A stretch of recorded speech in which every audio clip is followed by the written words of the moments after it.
Hello friends, welcome in Urdu villa. आइए अब हम नावल के पाठ नंबर 84 की तरफ बढ़ते हैं। अगर आपको ये वीडियो पसंद आए तो प्लीज़ लाइक एंड शेयर ज़रूर कर दीजिएगा। वसताशी नजर से चारों तरफ देखती हुई हबीबा और मानूर के साथ ही फ़हीम के रूम में चली आई थी। हबीबा को अनाबिया ने एक हफ्ते बाद की डेट दी हुई थी। पैर पर सूजन की वजह से हबीबा को ज़्यादा चलने फिरने को भी मना कर किया गया था, मगर फ़हीम की शादी की खुशी में खुद को रोक नहीं सकी थी और फ़हीम के लाख मना करने के बावजूद हर काम में आगे आगे थे। अब भी वो सीढ़ियाँ चढ़कर फ़हीम के रूम में चली आई थी। हालांकि इन दिनों उसे सीढ़ियाँ चढ़ना भी मना था और इसी वजह से फहद नीचे वाले रूम में शिफ्ट हो गया था, मगर हबीबा छोटे और लाडले देवर की मोहब्बत में सब कुछ भूले हुए थी। फ़हीम उसे भाइयों से बढ़कर प्यारा था, क्योंकि हबीबा जन्म के मामूजात कजन की बेटी थी। इसी हिसाब से फ़हीम हबीबा का कजन भी था। तुम आराम से बैठो आयशा, फ़हीम को हम बेचते हैं, बल्कि एक काम करो, कुछ देर आराम कर लो। हबीबा प्यार से आयशा के गाल को छूकर बोलती। उसे अपनी ये बहादुर और प्यारी सी देवरानी बहुत ही पसंद आई थी। छोटी सी नाजुक सी आयशा जो इस वक्त भी नजर लग जाने की हद तक खूबसूरत लग रहे थे। चलो भाई आयशा, हम चले। अब तुम आराम से फ़हीम का इंतजार करो, हम सुबह आएंगे। अभी तो जरा अपने फ़हीम की जेल ढीली करवाए, उसे तगड़ा सा नेक लेंगे। मानूर मुस्कुराकर बोलती। हबीबा को ध्यान से थाम कर बेड से खड़ा करती बोलती, हाँ आयशा, फ़हीम मेरा देवर ही नहीं भाई भी है, और मानूर भाभी भी डैड के कजन की बेटी है। इसी हिसाब से फ़हीम उनका भी भाई है, तो हम उनकी दोनों बहनें उसे तगड़ा सा नेक लेंगे। असल में अभी तो आया है ऊंट पहाड़ के नीचे। हबीबा बोलती हुई मुड़ी थी, तभी उसका पैर मुड़ा था और आयशा जोर से उछल पड़ती। ध्यान से भाभी, कहीं आप गिर ना जाए। चले, मैं आपको नीचे छोड़ने चलती हूँ। आशा फौरन बेड से उठ खड़ी हुई थी। उसकी बात सुनकर मारू समेत हबीबा भी मुस्कुरा देती। उफ आशा, नहीं रहने दो, हम लोग चले जाएंगे। तुम अब आराम से एक जगह पर बैठो। आज शादी हुई है तुम्हारी, इसलिए अभी इधर उधर भाग नहीं सकती। मानू ने उसको बाल से पकड़कर वापस पैर पर ला बिठाया था और आयशा कांधे उचकाते हुए दोबारा बैठ गए थे। उसके लापरवाह अंदाज पर वो दोनों हंसती हुई बाहर निकल गई थी और आयशा चारों तरफ नजरें घुमाकर रूम का जायजा लेने लगी थी। डार्क ब्राउन और ऑफ व्हाइट कलर स्कीम से सजे रूम को फ़हीम ने बड़ी खूबसूरती से डेकोरेट करवाया था। बेड के चारों तरफ जालीदार ऑफ व्हाइट पर्दों और गुलाब की बंद कलियों की लड़ियां और बेड के बिल्कुल ऊपर गोल दायरे में बेड के बराबर की फूलों की बड़ी सी छत बनी हुई थी, जिसको व्हाइट लिली और सूरज गुलाबों से सजाया गया था। छत से लटकती हुई सूरज व सफेद फूलों की लड़ियां सर से नीचे जरा सी ऊंची थी। इन फूलों के दायरे को बेड के चारों तरफ जिन ड्रास पर रखा गया था, वो ड्रास भी फूलों की लड़ियों से ढकी हुई थी। आशा ने ताजी नजर से पूरा रूम देखा था।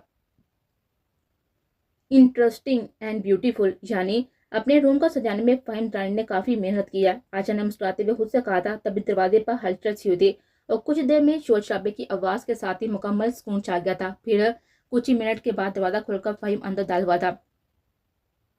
उसने अंदर आते ही गहरी सांस भरकर दरवाजा लॉक किया था और बेड की तरफ चलाया था। उफ, ये मेरी भाभियां जान खा जाएंगे इंसान की, इतनी मुश्किल से बच कर आया हूँ। फ़हीम बड़बड़ाता हुआ आकर बेड पर बैठ गया था और आयशा आराम से अपना चेहरा घूंघट फ्री किए हुए उसे देख रहे थे। फ़हीम, लगता है अपनी बीवी को दुल्हन जैसी हरकतें करते देखने की तेरी आस कभी पूरी नहीं होगी। ये अरमान लेकर ही तू इस दुनिया से रुखसत होगा। फ़हीम सिरेला बड़बड़ाता हुआ आयशा को देखने लगा था, जो बड़े आराम से उसकी बकवास सुन रहे थे। आयशा मेरी जान, एक रस्म होती है जिसे मुंह दिखाई कहा जाता है। वो तब अदा की जाती है जब दुल्हन घूंघट चेहरे पर डालकर अपनी सुहाग की सेज पर शोर का इंतजार करती पाई जाती है। आपकी भी इत्तेफाक से आज शादी हुई है। आप भी ये रस्म निभा लेती तो शायद मेरा एक अरमान ही पूरा हो जाता। फ़हीम ने बेबसी से हाथ मिलता हुआ बोला था और आशा ने भी उसे एक नजर देकर शराफत से अपना घूंघट चेहरे पर डाल लिया था। लो, डाल लिया घूंघट। अब मेरे 100 बार के देखे हुए फेस को दोबारा देखकर ये घूंघट उठाओ और मेरा गिफ्ट दो, ताकि तुम्हारा अरमान पूरा हो और मैं भी चेंज करके सोने लेटूं। बहुत ही थक गई हूँ।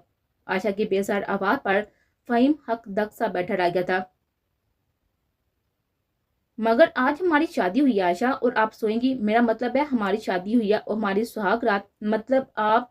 फ़हीम को समझ नहीं आ रहा था कि आशा को कैसे समझाए। वो बस हैरत से मुंह खोले अपने सामने मौजूद आशा के अजीबो गरीब हरकतें देख रहा था, जबकि आशा ने बिना उसकी हरकत पर ध्यान दिए बेड से उतरकर अपने चूड़ियों पड़े हुए हाथ फ़हीम के सामने किए थे। लुक फ़हीम, मैंने तुमसे शादी कर ली क्योंकि पापा ने कहा था कि वो तुम्हारे डैड को जुबान दे चुके हैं, मगर मेरे हाथ देखो, मैं अब तक तुम्हारे दिए हुए कंगन नहीं पहने हैं, जिसे साफ जाहिर है कि मैंने तुम्हें माफ नहीं किया। और जब मैंने तुम्हें माफ नहीं किया तो कैसी मुंह दिखाई, कैसी सुहागरात। इसलिए अपने अरमानों को लपेट कर एक साइड पर रखो और चेंज करके आराम से सो जाओ। क्योंकि एक बात तो तुम भी अच्छी तरह जानती हो कि आशा के साथ जोर जबरदस्ती करना तुम्हें अफोर्ड नहीं कर देते। आयशा दोनों हाथ सीने पर बांधते हुए सुकून से बोलती, फ़हीम को बेसुकून कर गई थी। लेकिन क्यों? आयशा मेरी जान, आप ऐसा क्यों कर रही हैं? क्या आप गुस्से हैं? मैंने आपसे माफ़ी मांगी थी ना, और ये भी कहा था कि आपको मुझसे अगर कोई शिकायत है तो आपकी बार आप मुझे मार लें, मगर अपनी नई जिंदगी की शुरुआत में इस तरह नहीं करना चाहता। मैं आपसे बहुत ही मोहब्बत करता हूँ, और आज से नहीं, तब से जब हेलमेट के इस क्लब के बाहर मैंने पहली बार आपको इन लड़कों को पीटते हुए देखा था आयशा। ये मेरी बदकिस्मती थी कि कभी मुझे आपसे ये सब कहने का मौका नहीं मिला। मैं जानता हूँ मुझसे गलतियां हुई हैं, बहुत गलतियां हुई हैं, मैंने बहुत गलतियां की हैं मैंने, मगर मैं आपसे अपनी तमाम गलतियों की माफ़ी मांगता हूँ। Please forgive me. फ़हीम ने अपनी एक जगह से खड़े होते मिलतजी अंदाज में आयशा को हाथ पकड़ा था। आयशा फ़हीम की हेलमेट क्लब के बाहर खुद को देखने वाली पापा हैरान हुई थी, मगर फ़हीम के हाथ पकड़ने पर उसे झटके से उसके हाथ से अपना हाथ छुड़ाया था। क्या समझती हो तुम खुद को? बहुत आसान है तुम्हारे लिए माफ़ी के 2 लफ्ज़ बोलकर सब कुछ भूल जाना। मैंने पहले भी तुमसे कहा था फ़हीम दुरानी, आसान नहीं है किसी भी लड़की के साथ मोहब्बत के नाम पर वो सब करना जो तुम मेरे साथ कर चुकी हो। बेशक मैं तुमसे बदला लिया, हर बात का बदला लिया, मगर तब जब ज्यादती तुम्हारी तरफ से हुई। लेकिन हाँ, ये चीज़ के लिए मैं हमेशा तुम्हारी शुक्रगुजार रहूंगी कि उस दिन तुमने मेरी मम्मानी के सामने मुझे शर्मिंदा नहीं होने दिया, बल्कि भले ही मेरी इस गुमशुदगी के जिम्मेदार तुम होते, मगर फिर भी मेरा बरम रखने के लिए थैंक्स। और हाँ, ये मोहब्बत मोहब्बत मुझे समझ नहीं आती। मैंने मोहब्बत के नाम पर बहुत से लोगों को धोखा खाते हुए देखा है। सफ़ी ने इस मोहब्बत के नाम पर धोखा खाया, और खुद मेरी माँ शफा मुराद, जिन्हें मेरे बाप ने इसी मोहब्बत के नाम पर इतना बड़ा धोखा दिया था, वो इसी गम में यह दुनिया ही छोड़ गई, और मेरे अपने बाप के जुर्म का कफारा मुझे अदा करना पड़ा। मेरी माँ मुझे जन्म देकर खुद तो मर गई, मगर मेरे माथे पर मनहूस होने का दाग लगा गई है। मैं भी क्या बातें लेकर बैठी हूँ? मुझे चेंज करना है, मुझे कपड़े वगैरह बताओ कहाँ है? आशा ने नाम महसूस अंदाज में अपनी आंख में आई हुई नमी अपने हनाई हाथ से साफ की थी, और फ़हीम जो कंग सा उसकी आंखों में छुपा दर्द और चेहरे पर फैली हुई जासियत को देख रहा था, उसने आशा का हाथ पकड़कर अपने सामने बिठाया था। आशा नासमझी से उसे देती हुई खामोशी से बैठ पर बैठ गई थी।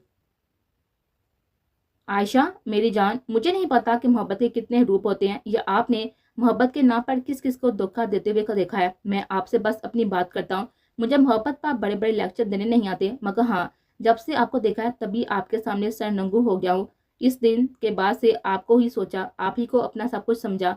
मैं आपसे बदतमीजी की, ये मुझे पता है। नतीजतन गोली खाई, उसके बाद थप्पड़ और आहर में मार, लेकिन फिर भी आज आप मेरी जिंदगी में मेरी बीवी की हैसियत से मेरे सामने मौजूद है। यही मेरी मोहब्बत की सदाकत का सबसे बड़ा सबूत है, सबसे बड़ा सच। हालांकि अमूमन ऐसा होता नहीं है, मर्द की अना उसकी मोहब्बत की हमेशा ऊपर होती है। अगर ऐसे मोहब्बत और अना में से किसी एक चीज़ को चुनने को कहा जाए तो वह मोहब्बत पर अपनी अना को तरजीह देगा। मैं अगर आपसे सच्ची मोहब्बत ना करता तो मेरी पहली तरजीह मेरी अना होती, मगर मैं आपके सामने अपनी अना का परचम बुलंद रख ही नहीं सका। ऐसा 2 बार हुआ कि आपने मुझे पब्लिक प्लेस पर थप्पड़ मारे, पहले कनाडा में, फिर यहाँ शादी के फंक्शन में, जिसने मेरी मेल ईगो को बहुत ही हर्ट किया, बहुत ज़्यादा हर्ट किया। मगर मेरी मोहब्बत ने हर बार मेरी अन्ना का बुत्ता से गला घोंट दिया। जानती हैं क्यों? क्योंकि आप फ़हीम दुरानी द लाइन की पहली मोहब्बत है। उस दिन आपको किडनैप करके आपकी बेहोशी का फ़ायदा उठाकर मैं चाहता तो आपके साथ कुछ भी कर सकता था आशा, आपके गरूर को तोड़ने और अपनी अन्ना को बुलंद रखने के लिए कितना ही गिर जाता। आप होश में होती तब भी आपको जेर करना मेरे लिए बाएं हाथ का खेल था, क्योंकि 2-4 चूहों का शिकार करके अगर बिल्ली ये सोचती है कि वो शेर का मुकाबला कर सकती है तो ये उसकी हम हयाली के सिवा कुछ नहीं। आशा ने खुद को बिल्ली कहने पर घूरकर फ़हीम को देखा था, जिस पर वो दिलकशी से मुस्कुराया था। मैं आपसे मोहब्बत मगर मैं आपसे मोहब्बत ही नहीं करता, मैं आपकी इज्जत भी करता हूँ। इसलिए मैंने आपको घर छोड़ दिया था, और बाखुदा मेरा इरादा आपको रात भर रोकने का भी नहीं था। मैं बस 1-8 घंटे में आपको थोड़ा सा ताकत तपा कर वापस छोड़ा था, मगर सनम भाभी के साथ इस हादसे कि उस रात जो हादसा हुआ था उसकी वजह से मुझे हॉस्पिटल जाना पड़ा, और वहाँ पर उस्मान को देखकर भी मुझे कई बार ख्याल आया, मगर दिमाग जरा खराब था। सोचा आपसे माफ़ी मंगवा कर ही भेजूंगा। फ़हीम ने साथ खुजाकर खुजालत से कहा था, और आयशा से घूरते हुए दोबारा उठ खड़ी थी। आयशा, आपकी मर्जी के बिना मैं अपनी मोहब्बत आप पर ठोसने की कोशिश नहीं करूंगा, बेफिक्र हो जाए। मैं मोहब्बत पर आपका एतमाद बहाल होने का इंतजार करूंगा। तब तक हम एक रूम में रहकर भी अलग रहेंगे। वो रात ड्रेसिंग रूम जाएं, चेंज कर लें और बेफिक्र होकर सो जाएं। और हाँ, प्लीज़ मुझसे टिपिकल रूठी हुई व्यूइंग की तरह ना तो कमरे से बाहर जाने का कहिएगा और ना ही सोफे पर सोने के, क्योंकि मुझसे ऐसा कुछ नहीं हो पाएगा। मुझे अपने इसी कोजी बेड पर सोने की आदत है, और आप भी इसी पर सोएंगे। वहीं भी अपनी शेरवानी के बटन खोलता हुआ उठ खड़ा हुआ था। उसके बाद सुनकर आशा ड्रेसिंग रूम के दरवाजे की तरफ जाती मुड़ी थी। मार्शल आर्ट जानती हूँ, ये हाथ बस चूड़ियाँ पहनने के लिए नहीं है। ट्रेनों को सीधा करना जानते हैं, बैर पर सुनना, मगर जैसे अब तक अपने हाथ में रहो ना, आगे भी वैसे ही रहना, वरना हाथ पैर नहीं भी तोड़ सकी तो पंजे मारकर मुंह नोच लूंगी।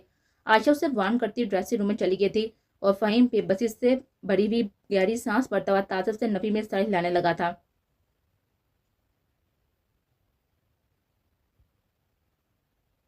मेरोसा को आदि पर शदीद गुस्सा आ रहा था। आदि ने उसे इतना गलत समझा था, जबकि वो उसे जाने का दावा करता था। कैसे उसने सोचा को फ्रेडी के साथ कनाडा चली जाएगी। वो तो आदि के मुल्क से बाहर जाने से रोती थी कि महबूब अफंदी के डैड के अलावा आदि के बिना उसका खुद का दिल भी उदास हो जाता था, मगर आदि उसे इतना गलत समझा था।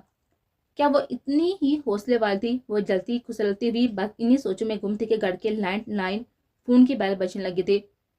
उसने बेजारी से फोन को देखा था और शायद नजमा या शायद कोई आके उठा ले, मगर जब किसी की आमद के आसार नजर नहीं आए तो मजबूरन उसने अपनी व्हील चेयर आगे बढ़ाकर फोन को उठाया था। हेलो, मिरोसा बेजारी से बोले। अस्सलाम वालेकुम भाभी, मैं रूहान बोल रहा हूँ। रूहान की आवाज़ सुनकर मिरोसा ने गहरी सांस भरकर खुद को कंपोज किया था। वालेकुम सलाम रूहान भाई, मिरोसा ने जवाब दिया था। भाभी, आदि कहाँ है? मैं काफ़ी देर से उसे कॉल कर रहा हूँ, मगर वो कॉल पिक नहीं कर रहा और ना ही आसव का फ़ोन लग रहा है, इसलिए मैंने घर पर कॉल किया है। अगर शाहिद हो तो उसे भेज दें प्लीज़। आदि की मेडिसिन यहीं रह गई है। आज बता रहा था कि उसकी रात वाली दवा खत्म हो गई है। मैंने तभी निकाल कर उसको दे दी थी, मगर वो भुलक्कड़ यहाँ पर दवाई भूलकर चला गया। मैं भी रोड पर निकला हुआ हूँ तो मैंने अभी देखा है। और वैसे भी वो लापरवाह इंसान कई कई दिन दवाई नहीं खा लेता तो उसकी हालत बिगड़ जाती है। अब तो आई साइड पर भी असर होने लगा है उसके। मैंने कहा कि किसी ऑर्थोपेडोलॉजिस्ट को दिखा ले, मगर ये डीर शख्स मेरी कोई भी बात मानता नहीं है। मिरोसा ने रूहान की सारी बातें हैरत से सुनी थी। मगर रूहान भाई, वो तो बिल्कुल भले चंगे हैं, क्या हुआ है उन्हें? ठीक तो है। मिरोसा को रूहान की बातों पर ताजुब हुआ था। भाभी, आपको आदि ने बताया नहीं कुछ?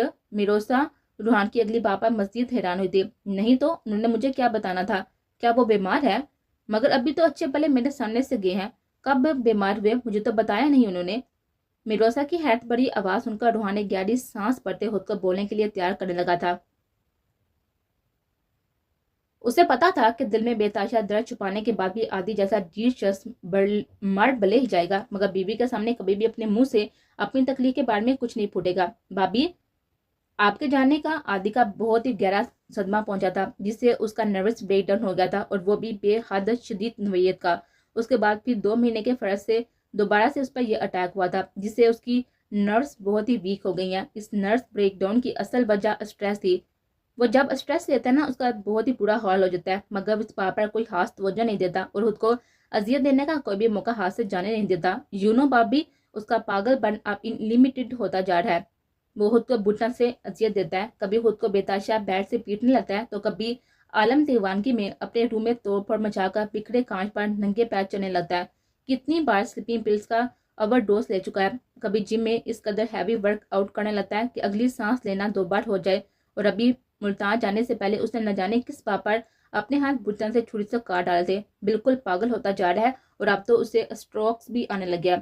ये तभी होता है जब वो बहुत ज़्यादा स्ट्रेस लेता है। टेंशन लेते ही उसके सामने इतनी शदीद दर्द उठता है कि बुटन से अपना सर पीटने लगता है, बेहाल होकर रह जाता है। टेंशन उसके लिए मौत है। इन 2 सालों से वो आदि के अंडर ट्रीटमेंट ले रहा है, मगर अपनी ज़रा भी फिक्र नहीं करता। आदि और मैं समझा समझा कर थक गया, मगर वो किसी की भी नहीं सुनता। मैं साफ लफ्जों में इसको कह चुका हूँ कि अगर ये स्ट्रोक इसी तरह आते रहे तो उसे ब्रेन हेमरेज होने का खतरा है। और फिर रूहान ने वजाहत से मिरोसा को समझाया था और आखिरी बात पर अधूरी छोड़ दी थी, जबकि रूहान की पूरी बात सुनकर मिरोसा बिल्कुल साका से बैठी रह गई थी। ये उसके आदि को क्या हो गया था? मिरोसा ने तो सोचा भी नहीं था कि हर वक्त उसके आगे पीछे पागलों की तरह घूमता, उसकी झिड़कियां हर तरह बर्दाश्त करता, उसका दीवाना खुद इतनी बड़ी तकलीफ में मुबतला था। रोहान भाई, ये सब कैसे? मतलब आदि की कंडीशन कैसे ठीक होगी? मिरोसा ने हिचकिचाते पूछा था। आदि की तकलीफ कैसे ठीक होगी भाभी? उसका जवाब आप मुझसे बेहतर जानती हैं। वो आपकी जुदाई में तकरीबन पागलपन की पहली मंजिल पार कर चुका है और आपकी दीवानगी की वजह है, और आप ही उसका असल इलाज है भाभी। आपके ना होने से वो खुद को बेइंतहा अजियत देता है, मगर जब से आप आई है ना, उसने कोई भी ऐसा काम नहीं किया है जिससे उसे तकलीफ पहुंचे। आप हर वक्त उसके साथ रहेंगी और कभी भी उससे दूर नहीं जाएंगी ना, तो वो भी अपनी दीवानगी और पागलपन को भूल जाएगा। आपके पास होने का एहसास ही उसके मर्ज का इलाज है। रूहान की वजाहत सुनकर वो कितनी ही देर कुछ बोल ना सकी थी। यह सब वो मिरोसा से क्या कह रहा था? क्या वो आदि का इलाज थी? नहीं, वो तो उसके दुख की असल वजह थी। अभी कुछ देर पहले अपने लफ्जों से उसने कैसे आदि के दिल को दुखा कर आ दिया था। मिरोसा ने सोचते हुए कर्ब से अपनी आंखें मोड़ दी थी। ठीक है भाई, मैं समझ गई। मिरोसा ने खुद को कहते हुए सुना था। उससे अपनी आवाज़ खाई से आती महसूस हुई थी, जबकि रूहान एक बार फिर से बोलने लगा था। कोशिश करें भाभी कि उसे टेंशन फ्री रखा जाए। अब तो उसका ध्यान रखने के लिए आप आ गई है ना। उसे टाइम पे मेडिसिन वगैरह यूज करवाएं। जब वो स्ट्रेस में हो, टेंशन में हो, उसे अकेला ना छोड़ें। खुद को अकेला पाकर वो पागलपन शुरू कर देता है। आपके सिवा वो किसी की बात नहीं मानता, किसी की सुनता। प्लीज भाभी उस पर ध्यान दे। उसे ठीक करने की जिम्मेदारी अब आपकी है। रूहान के मिर्तजी अंदाज पर मिरोसा की आंखों में बेसाता नमी आ गई थी। उसकी जिम्मेदारी आदि की बीमारी ठीक करना नहीं, बल्कि उसे मजीद बीमार करना थी। शुक्रिया भाई, मैं ध्यान रखूंगी। अब आप उनकी दवाई भिजवा दे, मैं शायद को भेजती हूँ। अल्लाह हाफिज। मिरोसा ने अलविदा कलमात कहते हुए फोन रख दिया था और नजमा को आवाज देकर शायद को बुलाने का कहा था। फिर शायद कहने पर उसे रूहान के हॉस्पिटल भेजकर उसे नजमा से गिराने वाले रूम से अपना फोन और डायरी मंगवाई थी, जो अब तक साइड टेबल के ड्रा में पड़ी हुई थी। नजमा ने फोन और डायरी उसके हाथ में लाकर थमा दिया था और फोन को अनलॉक करके मिरोसा ने डायरी खोल ली थी। डायरी के पहले सफ़े पर आदि के 2 नंबर लिखे हुए थे। उसके अगले सफ़े पर सनम, सफीन, आयशा के अलावा उनके शोहरों का भी नंबर थे। साथ ही मम्मा, पापा और डैड वगैरह के नंबर्स भी लिखे हुए थे। मगर मिरोसा ने आदि के दोनों नंबर डायल करके फोन में डी शख्स के नाम से सेव कर लिए थे और पहला नंबर डायल कर लिया था। दूसरी तरफ बेल्स जा रही थी, मगर कोई उठा नहीं रहा था। मिरोसा ने चंचलाकर दोबारा नंबर डायल किया था। इस बार 2 बेल्स के बाद ही कॉल पिक कर ली गई थी। कहाँ हो तुम? मिरोसा ने उसके हेलो बोलने का भी वेट नहीं किया था और छूटे ही पूछा था, जबकि दूसरी तरफ से ट्रैफिक की आवाजें साफ सुनाई दे रही थी।